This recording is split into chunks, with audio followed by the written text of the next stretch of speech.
A time of unprecedented challenge and divine intervention unfolded in ancient Jerusalem, a period where the very fabric of belief was tested, and the spiritual destiny of humanity hung in the balance. This was not merely an era of change, but the concluding chapter of prophecy in that blessed land, a crucible where faith would be forged or shattered, and where the ultimate confrontation between light and darkness would play out.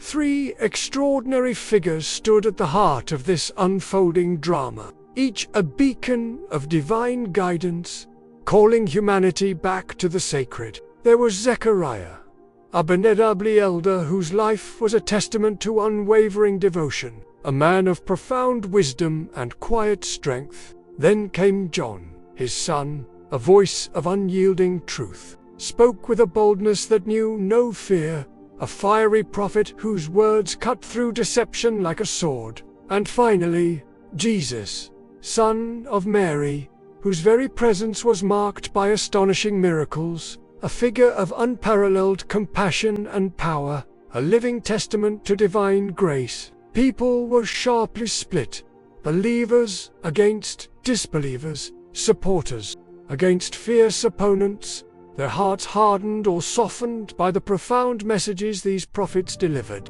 As these sacred figures delivered their profound messages, the animosity towards them, and towards the pure and revered Virgin Mary, intensified to a terrifying degree, threatening to engulf the very light they brought. John, a man of immense spiritual strength, walked among them, his heart tender, yet his resolve ironclad. He was a figure of stark contrasts, deeply empathetic, yet unyielding in his commitment to truth. He spoke the divine word without compromise, caring nothing for the wrath of corrupt rulers or the whispers of blame from a society that had lost its way. He lived with an intense anticipation of meeting his Lord, often moved to tears by his deep connection to the divine, his soul yearning for the ultimate reunion. But his unwavering stance, his refusal to bend the sacred law, would soon put him on a direct collision course with the most dangerous kind of power, that of a wicked and unjust king. This monarch, a man consumed by base desires, harbored forbidden longing for a young woman, a desire that defied the very laws of their faith. Desperate for a way to legitimize his illicit passion, he sought John's counsel, hoping for a loophole, a divine sanction for his transgression. John's answer was swift, clear, and absolute. No, it is forbidden. To approach her would be an act of grave transgression, an affront to the divine law. There was no compromise, no concession, only the unvarnished truth. This defiant truth, spoken with such conviction, sealed John's fate. The news of his condemnation, his refusal to sanction the king's illicit desires, reached the girl's mother, a woman consumed by a dark, vengeful spirit. Her heart was a cauldron of ambition and malice, and she saw in John's defiance not righteousness, but an obstacle to her own twisted aspirations. Whispering insidious words into her daughter's ear, she began to weave a web of manipulation, urging her to demand a chilling price from the infatuated king.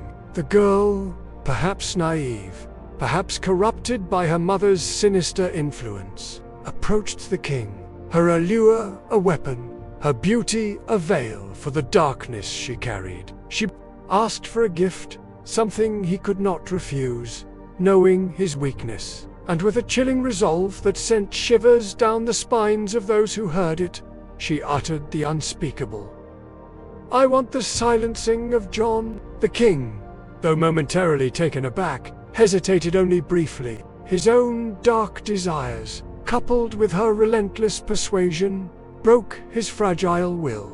The command was given, and soldiers were dispatched to carry out the horrific deed. John was found in his sanctuary, deep in prayer, utterly absorbed in his devotion, his soul communing with the divine. He did not stir, did not flinch, did not even turn. As they carried out their brutal act, his life was taken, his voice silenced forever, a martyr to the truth. The girl and her mother, it is said, rejoiced in their cruel victory, their hearts devoid of remorse, but the earth itself seemed to recoil from their deed, as if the very ground could not bear the weight of such an atrocity. Some accounts suggest a swift, grim end for them, a terrifying justice that saw them consumed by the very ground they stood upon, or meeting a tragic, desperate end, their triumph turning to ashes. But the darkness was far from over, and another prophet, an even more venerable figure, would soon face an even more shocking fate. Zechariah, John's aged father, a man already burdened by years and profound wisdom, knew the chilling truth that echoed through the streets of Jerusalem. They would come for him next. The same forces that had silenced his son would now seek to extinguish his own light. Having already witnessed the brutal silencing of his beloved John, he sought refuge. Disappearing from the eyes of the vengeful mob, his heart heavy with grief and a grim understanding of the escalating evil, he fled into the dense forest. An old man seeking sanctuary from an unrelenting tide of malice, his steps slow but determined. As the soldiers closed in, their shouts echoing through the trees, searching relentlessly for the aged prophet, a miracle unfolded before him, a testament to divine protection even in the darkest hour. A massive tree trunk, ancient and gnarled, split open, offering a hidden refuge, a silent invitation to safety. Zechariah, understanding the divine sign, stepped inside, and the tree closed around him, a temporary haven, a living tomb.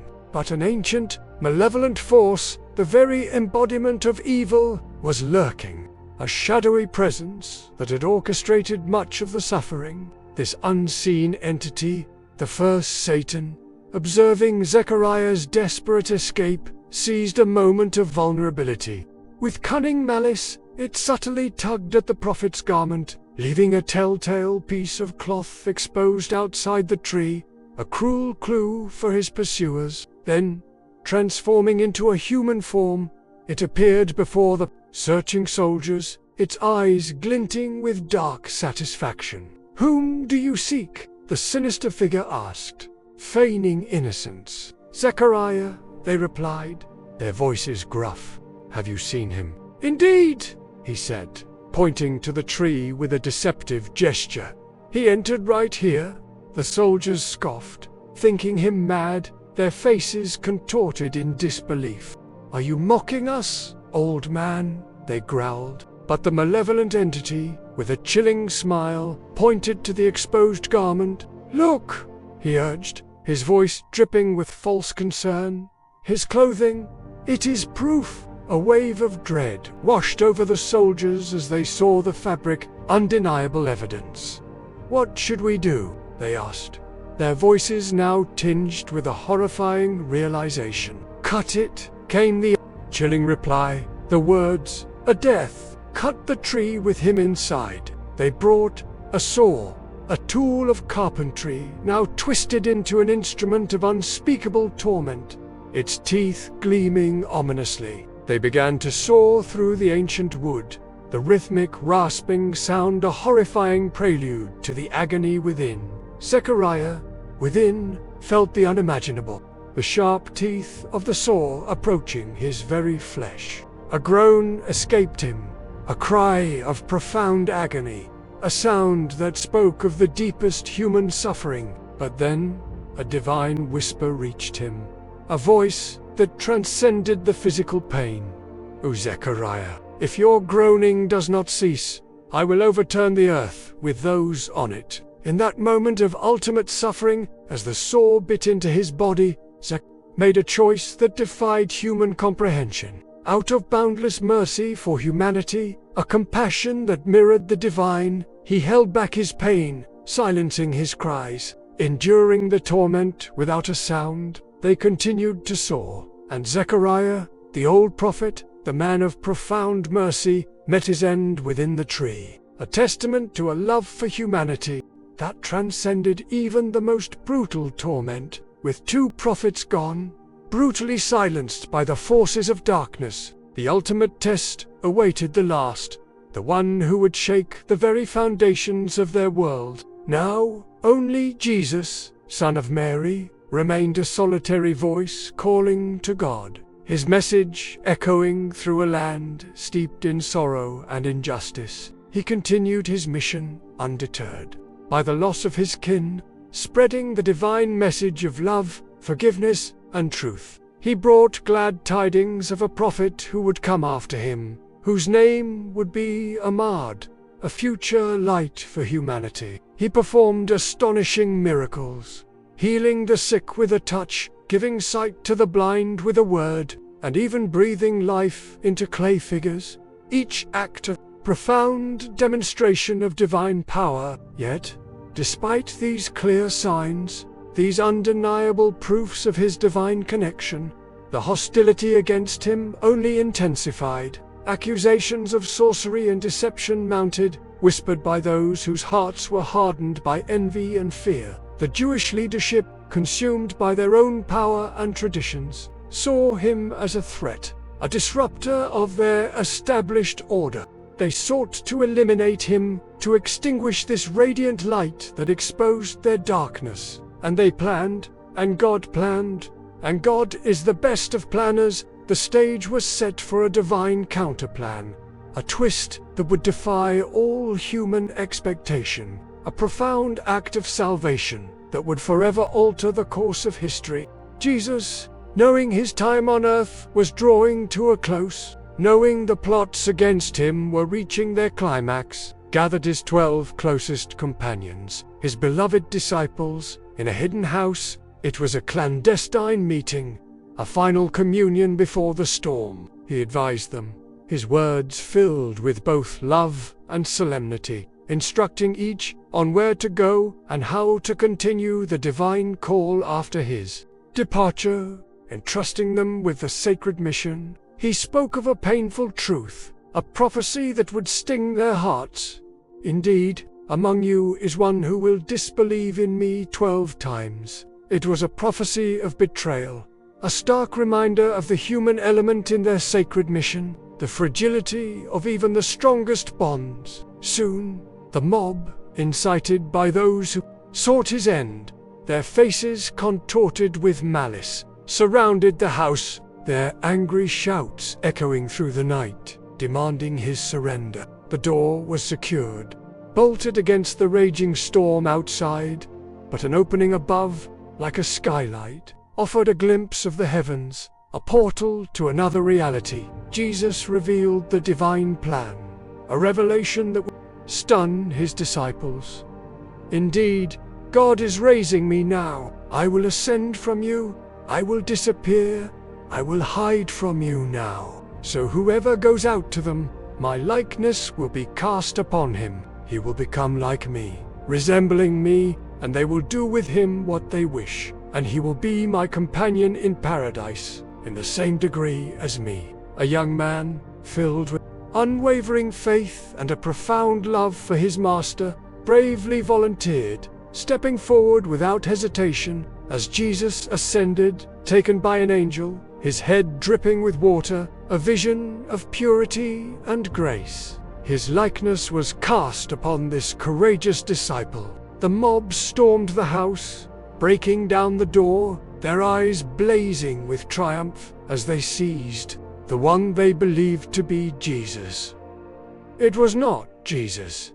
God had blinded their eyes, and the one they held was another, granted a high station for his sacrifice. They subjected him to brutal treatment, dragging him through the streets, beating him mercilessly, and ultimately crucifying him. They boasted of their supposed victory, their voices ringing with false pride, proclaiming they had killed the Messiah, but they were mistaken. God had raised Jesus to himself, and the one on the cross was another, a noble soul who had sacrificed himself for the truth. Even Mary, his grieving mother, initially believed her son had perished. Her heart shattered as she wept at the foot of the cross. But a divine revelation soon brought her peace, a profound reassurance that her son was alive, raised to the heavens, to return again. After Jesus' ascension, his disciples, now empowered by his Spirit and guided by his teachings, spread throughout the earth, carrying his message to distant lands. They establish communities of believers, inviting people to faith, to the worship of the one God, and to the path of righteousness. Yet, humanity remained divided, their hearts and minds grappling with the profound mystery of Jesus. People debated his true nature, forming factions and schools of thought. Some claimed he was God, a direct manifestation of the divine, while others believed he was the Son of God, a part of a divine trinity. But a believing few, those whose hearts were illuminated by truth, recognized him for what he truly was: the messenger of God and his servant, a prophet of unparalleled stature. This story, however, is far from over, for the narrative of Jesus is one that transcends time and space. Jesus, Son of Mary, is alive in the heavens, sustained by divine power, and he will return. This is not a mere legend, but a profound promise, a cornerstone of faith. He will descend at the end of time, a sign of the ultimate triumph of truth over falsehood, justice over oppression. He will return to Damascus, heralded by angels, his descent a majestic spectacle, to lead the believers and defeat the forces of evil, particularly the Dayel, the great deceiver. He will rule with justice for years. It is said for 40 years, establishing an era of peace and righteousness on earth, and all people, regardless of their past beliefs, whether they once claimed him as God or denied him entirely, will ultimately recognize him before his final, human passing. This profound narrative of Zechariah, John, and Jesus is more than just a historical account. It is a timeless testament to unwavering faith in the face of unimaginable adversity. It reminds us that even in the darkest hours, when evil seems to triumph and truth is silenced, divine purpose prevails. Their stories are a powerful lesson in perseverance, a call to reflect on the hidden wisdom in life's trials, and a profound reminder that the journey of faith, though fraught with challenges, ultimately leads to triumph. Consider the unwavering conviction of John, who chose truth over life itself. In our own lives, how often do we compromise our principles for comfort, for acceptance, for fear of consequences? John's story challenges us to stand firm, to speak our truth, even when it's unpopular, even when it costs us dearly. His sacrifice teaches us the immense value of integrity and the courage to uphold what is right, regardless of the personal cost. Then there is Zechariah, who, in his final moments, chose mercy over his own agonizing pain. His act of self-restraint, his refusal to groan lest the earth be overturned, is a profound lesson in compassion. It teaches us that true strength lies not in asserting our own suffering, but in extending empathy and mercy to others, even those who inflict pain upon us. It's a call to consider the ripple effect of our actions and reactions, and to choose kindness even when it seems impossible. How often do we allow our pain to consume us, to lash out, to forget well-being of others? Zechariah's story offers a path to transcend personal suffering through profound, selfless love. And finally, Jesus, whose life was a continuous act of love, sacrifice, and divine intervention. His story, culminating in his ascension and promised return, offers a powerful message of hope and ultimate victory. It reminds us that even when the world seems to have triumphed over goodness, there is a higher plan, a divine intervention that ensures justice and truth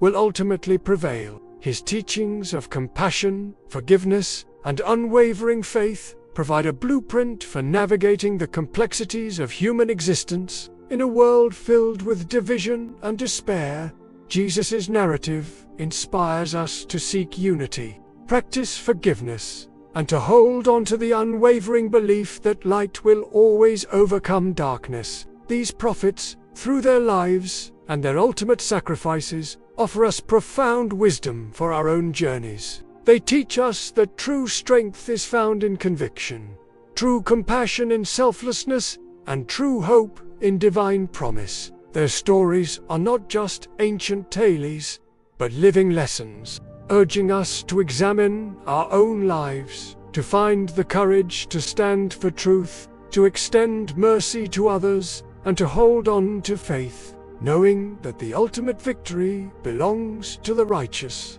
This narrative, spanning centuries and culminating in a promise of return, serves as a timeless reminder that the divine plan is always unfolding, and that our role is to align ourselves with its profound and eternal truth.